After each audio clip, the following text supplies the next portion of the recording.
সম্মানিত ভিউয়ার্স, আসসালামু আলাইকুম। যারা পাবদা মাছের রেনু করতে চাচ্ছেন তাদেরকে আজকে আমি পরিষ্কার করে দিব যে কিভাবে আপনারা পাবদা মাছের রেনু করবেন। তো আপনারা অলরেডি দেখছেন যে পুকুরটা সরাসরি পানি দিয়ে পূর্ণ হচ্ছে। এই যে মোটরের পানি দিয়ে কিন্তু পুকুরটি ভরানো হচ্ছে। তো বন্ধুরা, অনেকেই প্রশ্ন করেন যে পুরাতন পানিতে মাছ হবে কিনা। পুরাতন পানিতে কখনোই মাছ হবে না, আপনাদেরকে নতুন পানি করতে হবে। তো পানি করার পরে কি কি করণীয় রয়েছে সেটি জানিয়ে দেব এই ভিডিওর মাধ্যমে। আপনারা আশা করি সাথেই থাকবেন। বন্ধুরা, পানি করার পূর্বে আপনাদেরকে সুন্দরভাবে পুকুরটি শুকিয়ে নিতে হবে। শুকিয়ে নেওয়ার পরে চুন প্রয়োগ করতে হবে। আর চুনটা প্রয়োগ করার সময় অবশ্যই কিন্তু একটু উপরেও যেন পড়ে সেটি লক্ষ্য রাখতে হবে। সেইভাবে আপনাকে চুন প্রয়োগ করতে হবে। তো বন্ধুরা, পানি করা হয়ে গেছে অলরেডি 3 ফিট অথবা 2.5 ফিট এরকম পানি করা হয়ে থাকে। কারণ বেশি পানি করলে মাছটা সাঁতার কাটতে একটু সমস্যা হয়ে যায় মাছের, যার জন্য কম পানি করতে হয়। তো 2.5 থেকে 3 ফিট পানি করলেই এনাফ। তো আমরা অলরেডি 2.5 থেকে 3 ফিট পানি করে নিয়েছি। এখন যে কাজটি করব সেটি আপনাদেরকে জানিয়ে দেব। আপনারা দেখতে থাকুন ভিডিও। আর আপনাদের কাছে একটা ছোট্ট রিকোয়েস্ট থাকবে, আপনারা চ্যানেলটি সাবস্ক্রাইব করে পাশে থাকবেন। আপনাদের মূল্যবান মতামত পরামর্শ থাকলে অবশ্যই কমেন্টে উল্লেখ করবেন।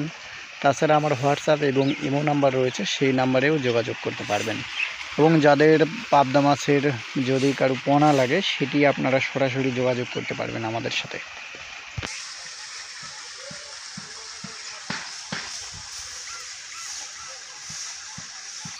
সম্মানিত সুধী, এখন গ্যাস ট্যাবলেট ছেটানো হচ্ছে। আপনারা লক্ষ্য করছেন এই যে আমরা যে রেনু মাছ করব সেই পুকুরে গ্যাস ট্যাবলেট করছি।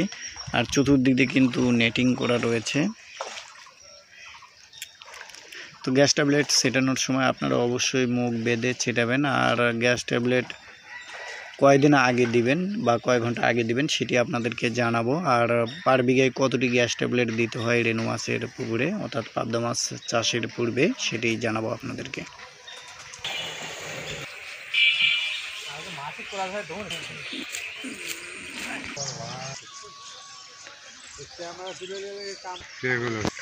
বন্ধুরা, আমরা পার বিঘায় যে গ্যাস ট্যাবলেট প্রয়োগ করি সেটি আপনাদেরকে জানিয়ে দেব। আমরা প্রতি শতকে হচ্ছে 4 পিস করে গ্যাস ট্যাবলেট প্রয়োগ করে থাকি। প্রতি শতকে 4 পিস। আর এই গ্যাস ট্যাবলেটটা আমি আপনাদেরকে বলেছিলাম যে কতক্ষণ আগে আমরা প্রয়োগ করি বা কয়দিন আগে। আপনারা মিনিমাম 4 দিন আগে গ্যাস ট্যাবলেট প্রয়োগ করবেন। অন্তত 4 দিন আগে গ্যাস ট্যাবলেট প্রয়োগ করবেন রেনু মাছ পড়ার হচ্ছে 4 দিন আগে। কারণ এর অ্যাকশন যেন নষ্ট হয়ে যায় এবং যে পুকুরে যে সমস্যাটা রয়েছে সেই সমস্যার যেন সমাধান হয়ে যায়। তো অনেক ভাই প্রশ্ন করেন যে রাক্ষসী মাছ তো পুকুরে নাই, আমি পুকুর শুকিয়ে ফেটে ফেলে দিয়েছি, তারপরে কেন গ্যাস ট্যাবলেট দিতে হবে? তো বন্ধুরা, এটি কিন্তু দেওয়া খুবই জরুরি। এই জন্যই দিতে হয় যে আপনার পুকুরে রাক্ষসী মাছ নাই, পুকুর শুকিয়ে ফেলছেন, তারপরে গ্যাস ট্যাবলেট দেওয়ার পিছনে কারণ হচ্ছে এমনও কিছু প্রাণী রয়েছে যারা কিন্তু সরাসরি পুকুরে চলে আসে। তো সেই আসার যেন সুযোগ না থাকে, এই জন্য কিন্তু আপনাকে গ্যাস ট্যাবলেট দিতে হয়। আর গ্যাস ট্যাবলেট দিলে ক্ষতি নাই, বরং উপকার আছে। তো আমরা 72 ঘন্টা আগে অলরেডি গ্যাস ট্যাবলেট প্রয়োগ করে নিব। আর গ্যাস ট্যাবলেটটা আমরা লক্ষ্য রাখবো যে বিশেষ যেগুলো কোম্পানি রয়েছে অর্থাৎ যারা নিয়মিতভাবে পাবদা মাছের রেনু করে থাকেন তারা যে গ্যাস ট্যাবলেটগুলো ব্যবহার করেন সেটি আমরা ব্যবহার করব। তো আমি একটু ভিডিওতে যদি নাম বলে দিই অনেক কোম্পানি রাগ করে, যার জন্য আমি নাম বলবো না। আপনাদেরকে একটু জানিয়ে দিলাম যে এই মাধ্যমে আপনারা জানিয়ে নেবেন যে সমস্ত চাষি ভাইয়েরা পাবদা মাছের রেনু করেন তাদের কাছ থেকে শুনে গ্যাস ট্যাবলেট প্রয়োগ করবেন। তো আমি পরিমাণটা বুঝিয়ে দিলাম, আর হচ্ছে কয়দিন পর দিবেন সেটাও কিন্তু জানিয়ে দিলাম। তো বন্ধুরা, এরপরে নেক্সট ভিডিওতে থাকবে যে অ্যামোনিয়া গ্যাসের ডোজ এবং জীবাণুনাশক কয়দিন পর প্রয়োগ করতে হয়, পাবদা মাছের কয়দিন আগে প্রয়োগ করতে হয় সেটি জানিয়ে দেবো আপনাদেরকে। তো এতক্ষণ ধৈর্য সহকারে যারা আমার ভিডিওটি দেখলেন সবাইকে আন্তরিক শুভেচ্ছা জানাই।